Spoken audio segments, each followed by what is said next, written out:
He is an entrepreneur, a visionary, a seer, a man who's been in a lot of different games and knows how to play them.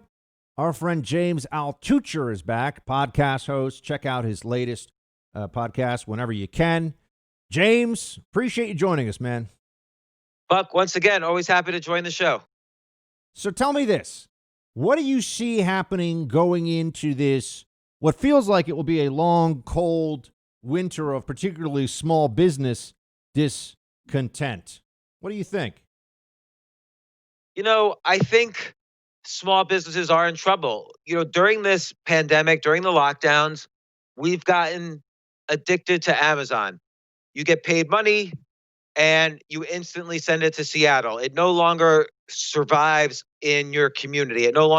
Usually money would circulate in the community, and that's what makes communities prosperous. It's called the velocity of money in economic terms, but it's what makes communities prosperous is that people spend in their local stores.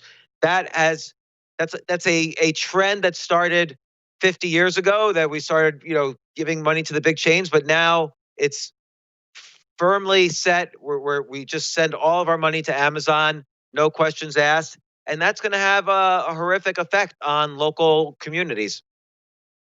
So I do think the opportunities for entrepreneurs. Oh, sorry, go ahead. Go ahead. No, you go ahead. I do think the opportunities for entrepreneurship, though, are going to be plentiful for online entrepreneurs. Like, more things moving online means more opportunities for entrepreneurship.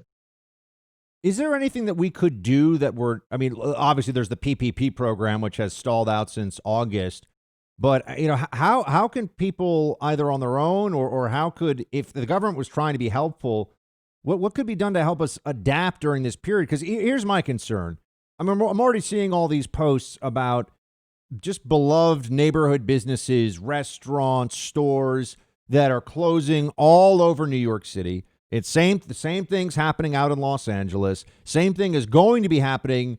I think it hits the big cities first because they've been pretty extreme on the lockdowns, and now they've already been in California in lockdown for a few weeks. How can places try to, or how could they be assisted in the adaptation, James, so that they could at least get through this very difficult period? It's an interesting question because I think you have to think out of the box, and nobody wants to do that. You have to make some tough choices. For instance, New York City owns 27 hospitals. Well, New York City is not in the hospital business, so they provide good health care, but they lose money on it every single year. And New York City can no longer afford to lose money. New York City is going to be about $100 billion in the hole next year. So you have to start considering things like, should we sell the New York City hospital system for whatever, $30-40 billion and pay back a lot of New York City debt? That would go a long way, but it's a very unpopular choice. We could sell the Port Authority in New York City. We could start selling assets. The other thing is, there's an idea I've been playing around with, which is, let's put in place a negative sales tax, meaning instead of being charged money for shopping locally, which is what happens now, like you buy potato chips at the deli, you're charged an extra 6 or 7% sales tax. Let's give people money who shop locally. Maybe that's implemented with crypto or Bitcoin somehow. The implementation is not important, but if you shop locally, you should get extra money that's only has value if you use that extra money to, again, shop locally. That's why I suggest using another currency to implement this, or some kind of, let's call it New York City bucks. So everybody gets New York City bucks when they shop at a local store, a mom and pop store in New York City, and maybe that's redeemable 1-for-1 for US dollars in 10 years. So for 10 years, you're encouraged to shop locally with these, again, I'll put it in quotes, New York City bucks. Something like that, like creative, out of the box solutions. You're not gonna solve things like they're doing now in New York City. You're not gonna solve things by shutting down businesses. You're not gonna solve things by raising taxes. Yesterday, Goldman Sachs Asset Management left for Palm Beach, Florida. And in the same article, I read 70 other financial firms left for other places. And what does that mean?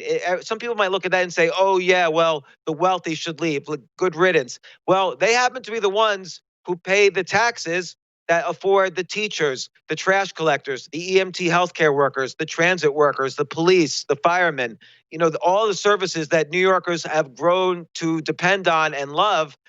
That's they New York City pays for that via taxes. And right now, tourism taxes are down, property taxes are down. Income taxes are going to be a disaster in 2021. A half a million people have moved out of New York City in the past few months. So that's kind of the long and short of it. Speaking of James Altucher, he's a podcaster, author, and an entrepreneur. And James, I know you're in New York City now. Do you get any sense that people this time around who maybe are, let's just say they don't share my politics. They're people who are Democrats or more left wing. Do you think they're recognizing more, or are you getting any sense that they're starting to see that the people in charge don't know what the hell they're doing and they can't actually fix this, and we need to come up with other ideas? Yes and no. I mean, I have yet to meet a single person who voted for Mayor Bill de Blasio, who magically is finishing his second term in office. So somebody must have voted for him, but nobody will admit voting for him.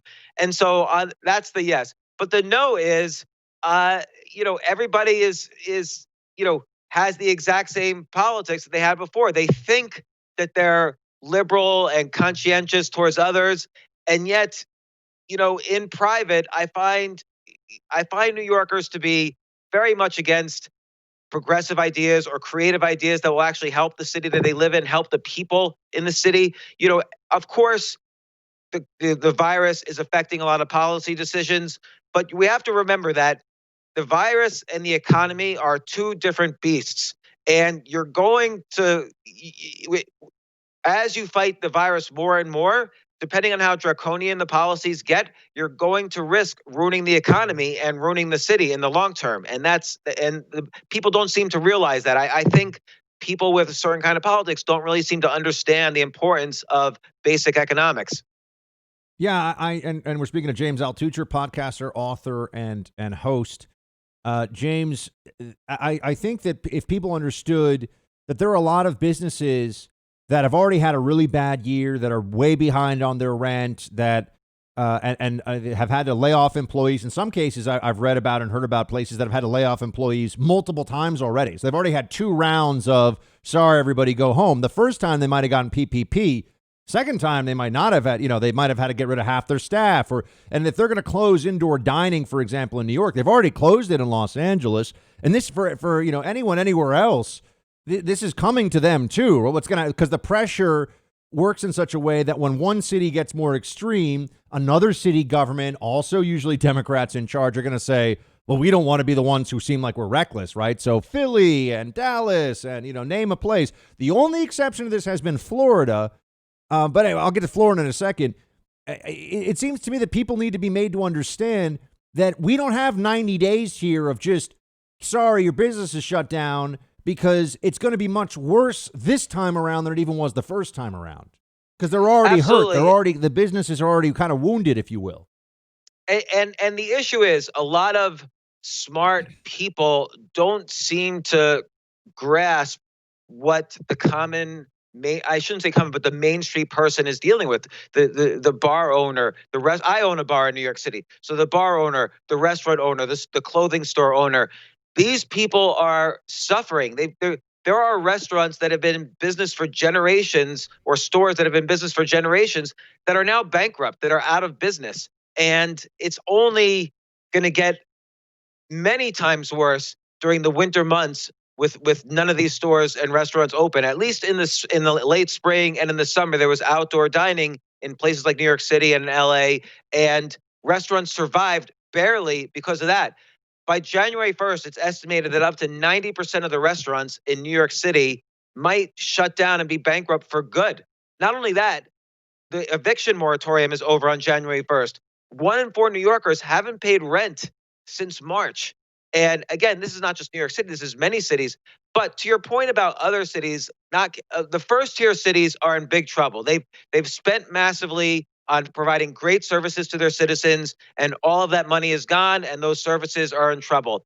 But a lot of people now are fleeing the New Yorks and LAs for Austin, Park City, Las Vegas, Miami, Denver, Phoenix, New Orleans, Nashville. So these second tier cities, there's going to be a lot of opportunity, both in real estate and entrepreneurship. Silicon Valley is a ghost town at the moment because, in part, it's moving to these other cities and it's dispersing, which is not a bad thing. It's about time this happens. This was long due, and it's just accelerating a trend that was already going to happen. And you believe strongly that the virtual trend that we're seeing here. I mean, the big question that I see from people, and I think it's an interesting argument, is one: will travel return in a way that it's close to at least what it was before? Because there are some who say, well, people aren't going to be flying for meetings the same way because of Zoom calls. I think there's some truth to that. There's all in person is still better and more. I think it has more impact than Zoom. If we're really looking at this, especially if you're going to ask somebody to give you $100,000 for your startup or $1 million for your startup, if you can be hand to hand in person handshake, that's still going to be better. But also, I think there'll be an explosion of people that want to, once the virus is finally, there's vaccinations, that want to travel, that want to get out there and do things. So there's that part of it. But then also, what does it mean for real estate, for commercial real estate, for places, I think people are going to still want to have offices, but I think office space is going to be at much less of a premium. I think offices are going to be smaller by, it's going to be more of a gathering space and less of a, sock me into my cubicle, right? I mean, how do you see that playing out? So travel and offices. Right. So travel, I agree with you. Better to be in person for meetings that are across the country. However, it's obviously not very productive to spend days of your life traveling from New York to LA, say, and then traveling back just for one or two meetings. So what's going to happen is we are going to see probably about a 30 to 50% reduction in business travel. I'm absolutely convinced of this. Of course, I'm just predicting and, being a pundit here, but this is a natural thing that's going to happen.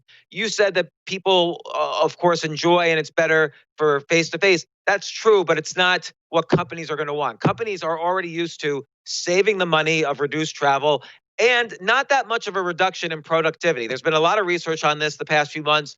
There's a significant benefit in productivity happening right now, and that's not going away. And companies are going to be able to save costs. Like you said, on real estate, they're going to maybe many industries are going to switch to a hybrid model. Come in 1 or 2 days a week, share your desk with somebody who's coming in the other 1 or 2 days a week, and we can reduce office space. Now, office space architecture is going to change as well. Desks are going to be a little bit more spread out. There's going to be no more open area floor plans. There's going to be more cubicles and offices now because protection from future viruses and pandemics. Like, just because this virus is over, we're now aware that viruses and flus and pandemics exist, just like Asia's been aware for the past couple of decades. So that's going to significantly and let's not forget, once again, bandwidth has changed. For the first time ever for one of these catastrophes, bandwidth is now good enough. It's 10 times faster than it was in 2009. Bandwidth is good enough for you and I to have as many meetings as we want at high quality bandwidth, 4D screens. So 4K screens. So I see remote is here to stay. It might not be to the level it is now, but you're not going to see 100% full buildings. You're not going to see air travel the way it was. It's all different. James, where can folks a go lot to of spaces check out? are going to be. Sorry, go ahead. No, I was trying to promo your podcast. Where should folks go to listen? Oh yeah, the James Altucher show. But I always like coming on Buck Sexton's show. So listen to me here. There we go. James Altucher, everybody. James, thanks so much.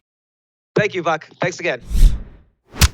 There are a lot of restrictions in place, a lot of reasons you're probably not able to see friends, loved ones, family over this holiday season. But you can still reach out and send them some holiday cheer. Send them a little Christmas miracle in the mail, if you will. The beautiful flowers you can send from Bloomsy Box. I've done this for my girlfriend. I'm setting up family members with this. You can actually get them a subscription.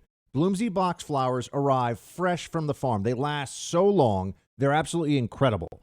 And right now I'm getting you a great deal on them. And if you send them in the next 9 days, they'll get there in time for Christmas. This is what you should do if you can't see somebody, but you want to send them some love and cheer over this holiday season. Just go to Bloomsy Box, BLOOMSY, bloomsybox.com. Use the promo code BUCK for 15% off, okay? Bloomsybox.com. buckflowers.com. Promo code Buck for 15% off to send beautiful flowers to a loved one or friend right at their home.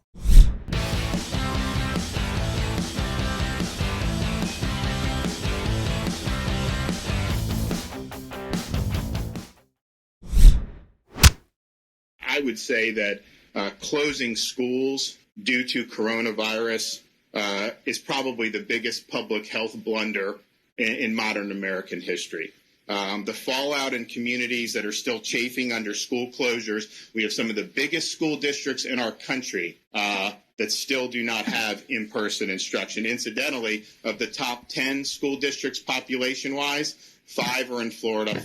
All 5 offer in-person instruction. But the harm from this is going to reverberate in those communities for years and years to come. And the tragedy of all this is that the evidence has been remarkably clear since the spring that closing schools offers virtually nothing in terms of virus mitigation, but imposes huge costs on our kids, on our parents, and on our society. An enormous amount of unnecessary suffering thanks to the teachers' unions, our hysterical media, and the Democrat Party. That is the reality of what school closures have accomplished. That is the reality of what has gone on here. An enormous loss from all of this. And you would say, how could they have made such a bad decision? There was never a point, I want to be very clear, there was never a point at which the data suggested that schools were a high risk for children or that adults were likely to get the virus from children. They never had that data. They just guessed. They just told you. Have you seen the brilliant public health intellectuals, the blue check MDs out there? Have you seen them explain why they weren't all pointing that out? I just want to know. They want to tell us now, wear a mask because it's the science. And if you don't say that, they'll throttle you on Facebook. They'll ban you on Twitter, right? That's where we are now as a country. Free speech is almost dead in this country. That's where we really are. But the medical community, the same medical community that was at least willing to come. And when I say the community, I know there are right-wing doctors who listen to this show, thank God, right? There are nurses who listen to this show. I'm not talking about them. I'm talking about the blue check MD mafia that's always on CNN and pointed to in the New York Times and all these people that use their credential to silence everybody else. Where are their apologies on this? They were wrong, flatly, catastrophically wrong on school closures. And many of them knew, and they were cowards, and it's obvious. They knew that schools should be open, but they wouldn't do it. Think about the loss of development for these kids, the psychological duress. You know, what happens to you as a kid plays out as an adult. Any psychologist will tell you extreme stress events as a kid. Sometimes even there can be PTSD that children suffer from, and it doesn't really manifest until later on in life. And, you know, kids are at this very fragile stage of development. They need to be around their peers. So there's that cost. And then think of all the parents that have had to they haven't been able to go do their job. You know, everyone who writes for Vice and Slate and the Daily Beast, they're all working remote. They're all ordering their DoorDash, you know, no big deal. They don't have to go in and deal with this stuff. And by the way, a lot of them don't have kids. Just saying. A lot of the journos who are the biggest advocates of the school lockdowns for safety, they don't have children. They don't even know. But there's no apology forthcoming. And what we see is that Florida is now Sweden, where they're showing us, okay, maybe it's not perfect, obviously. There are a lot of cases. There's a lot of problems there, too. But there's upside you don't have in other places that are doing lockdowns, right? And what is the downside of the Florida approach? Remains to be seen, doesn't it? I recently got a crash course in home title theft, and you better pray this crime never happens to you because it can ruin you financially. Here's how it works. The bad guys, cyber thieves, they find your home's title online because it's there. It's in the cloud. It's stored on servers. Then they use a quit claim deed to kick you off your home's title and put themselves on. Then they start taking out loans against the equity in your home. The usual identity theft services do not protect you against this. And I've talked to a notary about this who told me when I was signing for a home that this is actually a big threat and it's getting worse. So what do? Go to HomeTitleLock.com, use the promo code RADIO. That will help you create a virtual barrier around your home's title and give you 30 free days of protection. That's HomeTitleLock.com, promo code RADIO for 30 free days of protection, and you can check online to see if you're a victim of this crime and don't even know it yet. HomeTitleLock.com, promo code RADIO.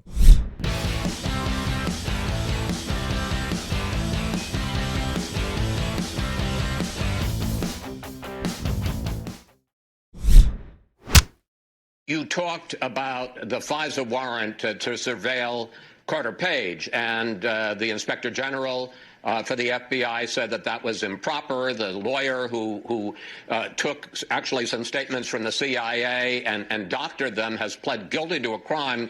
What about what seems to be the pretty total discrediting of the Steele dossier? Well, as we have said previously, the Steele dossier was not used in any way to undergird the judgments that came out of the intelligence community assessment about the Russian actions in the 2016 election. And so the Steele dossier was something that I never, looked at from a standpoint of credibility, because it wasn't something that the CIA had acquired. And so I think, people point to the Steele dossier as this, reason why the whole thing was a hoax. No, there was so much other evidence and intelligence to support those judgments. So I am very comfortable with how the intelligence community came out on that 2016 election.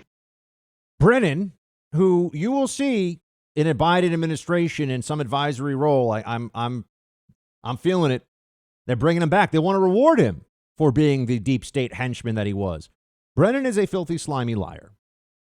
Explain to us, former CIA Director Brennan, and this hurts. I wish the CIA brand wasn't getting so tarnished by these partisan imbeciles, but it is. I mean, CIA is never really going to be the same.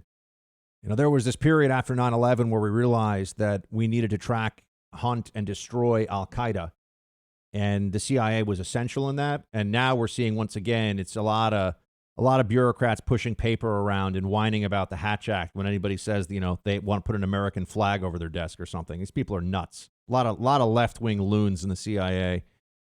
It's unfortunate. But what Brennan says is clearly not true. Where is all this? Notice how he says it. The Steele dossier is total crap. We know this. This is official. This is clear. This is obvious. There's no argument to be had. That was all a lie. It was briefed by the FBI director. The FBI is part of the intelligence community. So when Brennan says the intelligence community looks good on this, no, that's not true. The FBI is part of the intelligence community. It's briefed by the FBI director to the incoming president of the United States. It's essentially the FBI director saying, yeah, nice administration you got. Be ashamed if something happens to it. Better keep me in my job. I can protect you from this. I mean, it's like our own FBI chief basically went to Trump in 2016 with, I've got Russian compromat on you. Just FYI. Oh, yeah, so that the president's aware of this to protect himself. Before they did this, the thing was a joke. Nobody was taking it seriously. Oh, but once you brief it, then all of a sudden you've got a whole different situation here because it's been briefed. It's been given the seal of intelligence community credibility that it did not have before. So Brennan he's just lying to you, but this is already, I'm telling you, I said this earlier in the show, I'm going to keep hitting this point. They're going to rewrite the whole Russia collusion history. They're going to rewrite the whole thing. You're going to see it's going to be this, we actually were right all along. The Trump people just lied about it. They hid the truth from us. So get ready for that, because we're going to have to keep fighting on this. We're going to have to continue to push back on the lies. China. Speaking of enemies, enemy espionage, China is looking to be more and more of a problem for the Democrats. For those of us who are paying attention to what's happening, you have this story in Axios, which is a left-wing publication, that there was a suspected Chinese spy who was targeting politicians between 2011 and 2015. Her name was Fang Fang.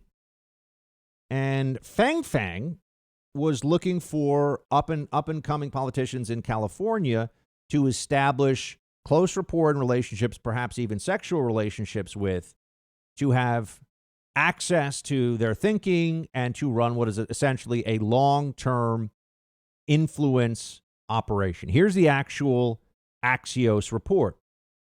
We'll get into why this. Once again, Dianne Feinstein reportedly had a Chinese spy as her personal driver for years and years. Didn't notice anything. But they want to talk to you about Russia. Russia is nowhere near the economic and just national strategic threat that China is. Russia is a country that really actually could use some help to get on its feet, get things cleaned up. Here's the Axios piece. The woman at the center of the operation, a Chinese national named Fang or Christine Fang, targeted up-and-coming local politicians in the Bay Area and across the country who had the potential to make it big on the national stage.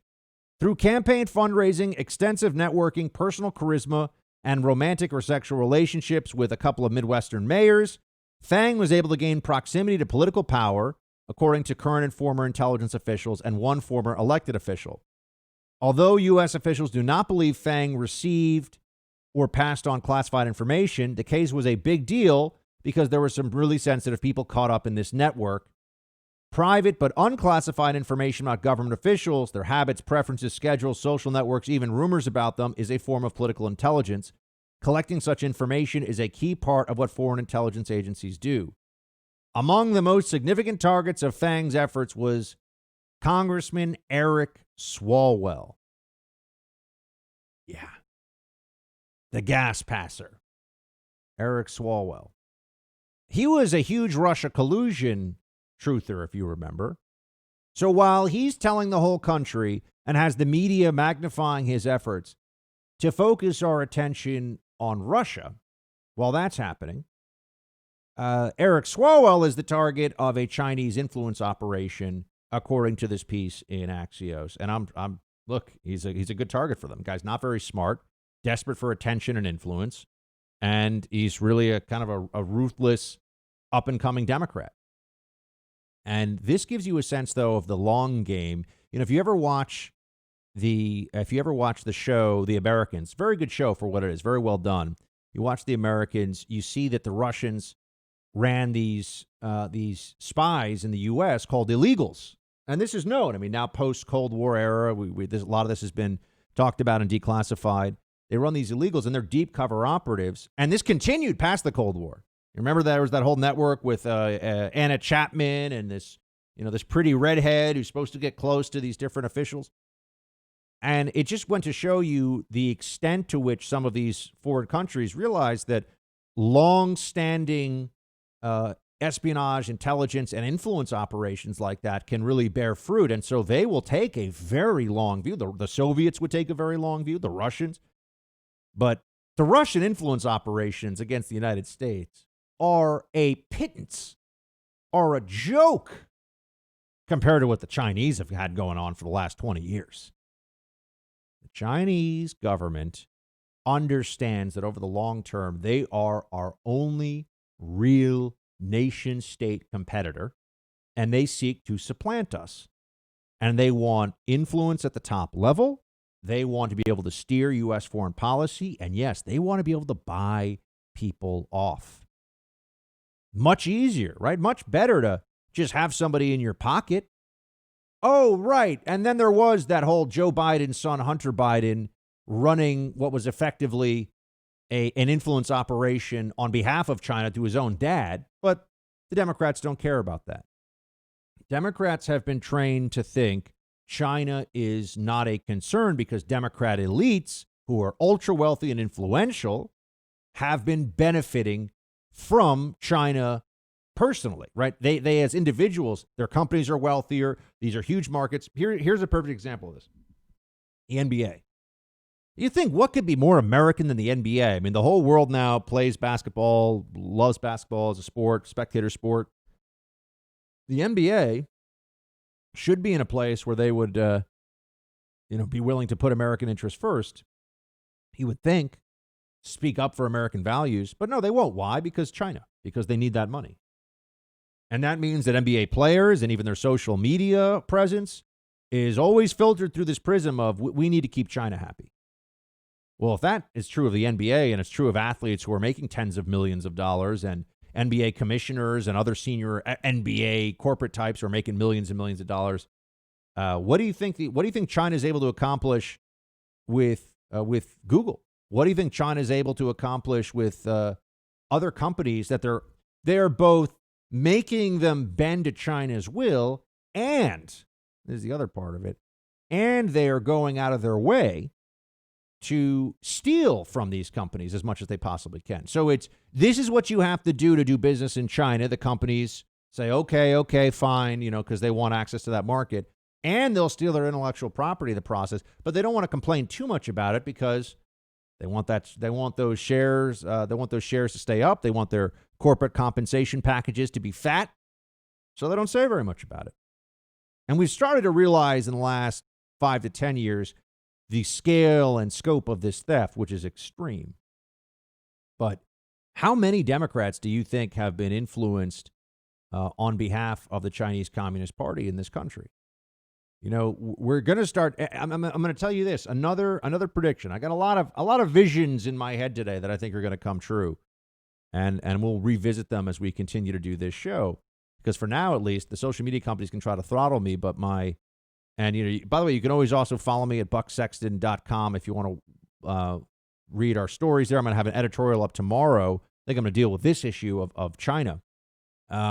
So bucksexton.com, and I hope you're making that a page where you'll go and download and listen to the podcast, and we've got a lot of things happening there at the site. But as we continue forward here, what I think you're going to see are the Democrats, because they've focused so much of this attention on Russia and Russia collusion nonsense, the way they can cover up for this going forward, the way they can try to be, try to distract the American public would be to say, well, this is now a new Red Scare. That the Chinese Communist Party is not really a threat, and this is exaggerated by Republicans.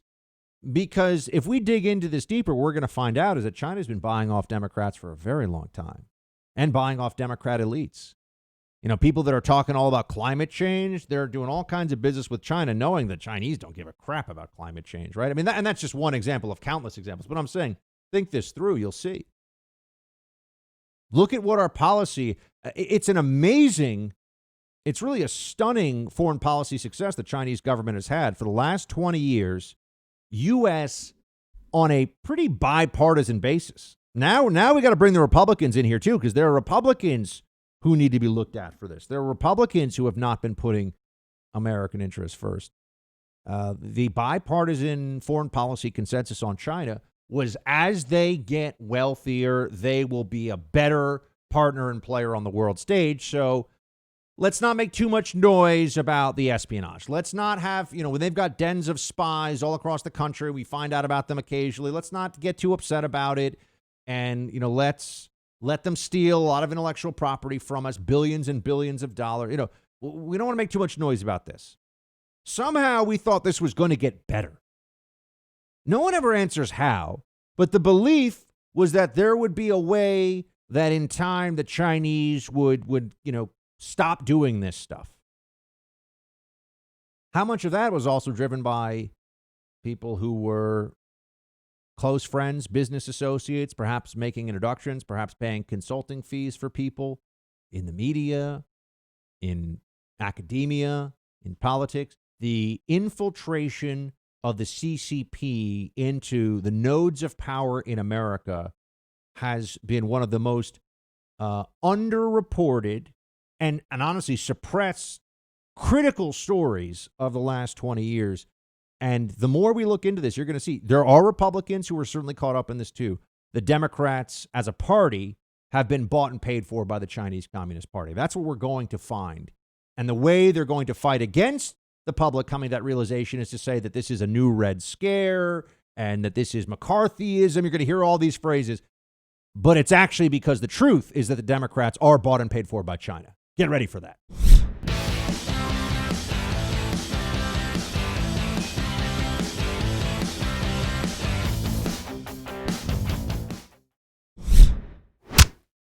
you look at the real challenge on the global stage, and that challenge is China. We are, once again, we've moved into a bipolar world, much like Truman faced with the Soviet Union and the United States. But the best way to address that is first rebuild your alliances and then work together with your allies in the best approach towards China. And there's really no need, while China's a rival, there's no need to make China our enemy. And you can say the same thing with Russia as well. So, but before Joe Biden does that, he obviously has to rebuild America's alliances. That's a lesson that certainly Truman still can teach Joe Biden and other presidents in the coming years. Doing a great job of making sure that no one really thinks that China is a big problem here. Scarborough over in Morning Joe. I mean, that show it really is just an intellectual sewer.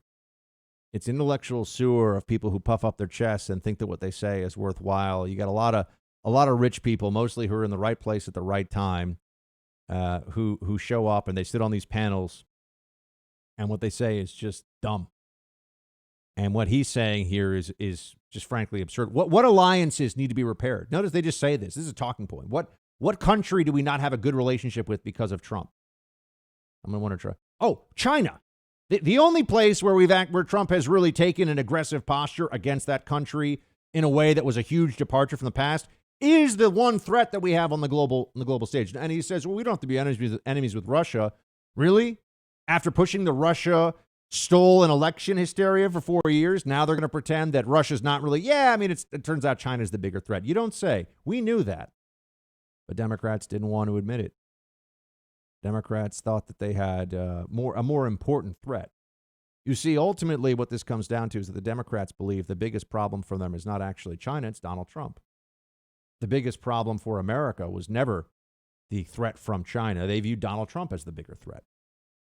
And so whatever was necessary in their minds for that agreement, whatever's necessary for that situation was what they would do. Right? That was the plan here. But this is just all blather. There is Trump's foreign policy was better than Obama's foreign policy by every observable metric you can see. Not even close. By everything that you can actually point to, it was that had impact or any meaning, it was better. And confronting China was a centerpiece of it. You think the Democrats are going to confront China? No, they're going to want to say, what's my cut?